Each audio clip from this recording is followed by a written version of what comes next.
Let's talk about movies.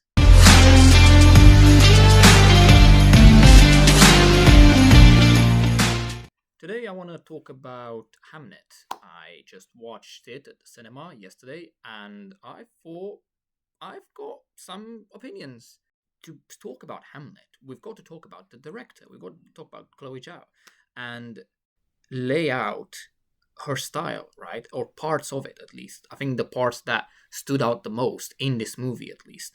And one of the most important ones for me was definitely her use of landscape as sort of a character in a way, which she does in other movies. You see this in the Eternals. You see this in The Rider, which is one of the first films I've watched of hers. I haven't seen Nomadland, but I have heard that she does the same in that movie as well.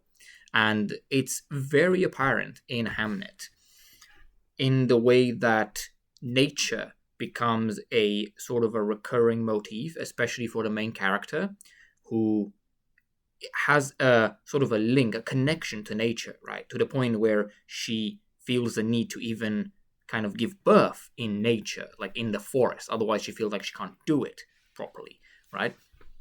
And that's very interesting. There is this shot that she has of a hole, and it's kind of like a burrow into the ground, right? And well, there's kind of things about that we can talk about later, but it's definitely there in sort of in line with her style. Another aspect of Chloe Zhao's style is definitely the quiet, sort of reflective storytelling. Like she doesn't have as much dialogue. There is dialogue in the movie, of course, but as compared to like other the kind of long lingering shots, you've got sort of like emotional moments, right, that aren't necessarily spelled out like in front of your like they're not in your face. Let's move on to talk about the actors, the performance. I want to talk about the main actress, Jessie Buckley. She's fantastic. She did win an Oscar for it, which fair enough. I mean, I'm not the biggest fan of Oscars, whatever, but I think this was quite deserved. I think whenever people say, "Oh, anyone can kind of cry and scream on screen," right? But I think the more believable it is, the better. So yes, anyone can do it, but can they do it to the point where that you believe them, right? I believed her that she was grieving. I believe that. She carries the movie, of course. Like, she definitely carries the movie because she is the best actress in that movie, right? And the best character, I would say. The movie, of course, features William Shakespeare and such, but he is not the central focus. This movie is not about him.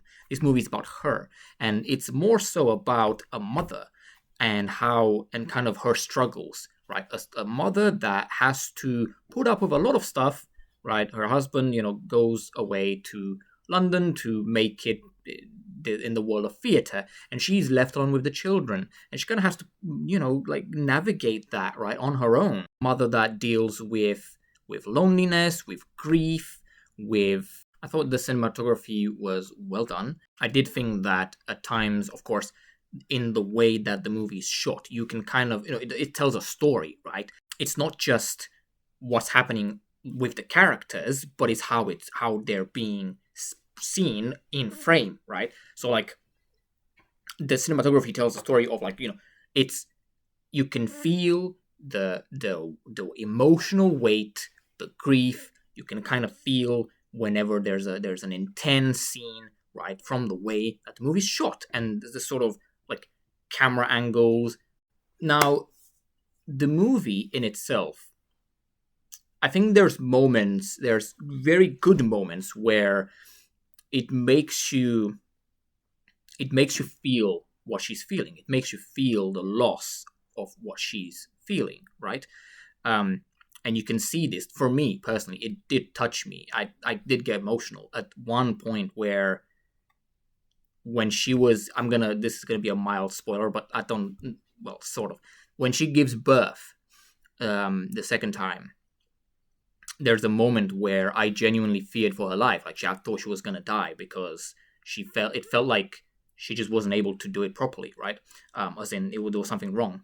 Now, through her acting, her performance, just I was like, oh my god, because she's like she was just rambling. She was obviously kind of going a bit crazy, understandably so. Her husband wasn't there, and she was feeling that sensation, whole kind of miasma of loss, right? She's feeling lonely. She's feeling like he's not here. I won't get to say goodbye to him. I'll never see him again, and he won't see me again. And I just, that for me, that kind of touched me because it just spoke to me in a way, and I reflected. I was like, wow, this is really sad, because this is like you're about to probably die, and your loved one isn't there to just be with you.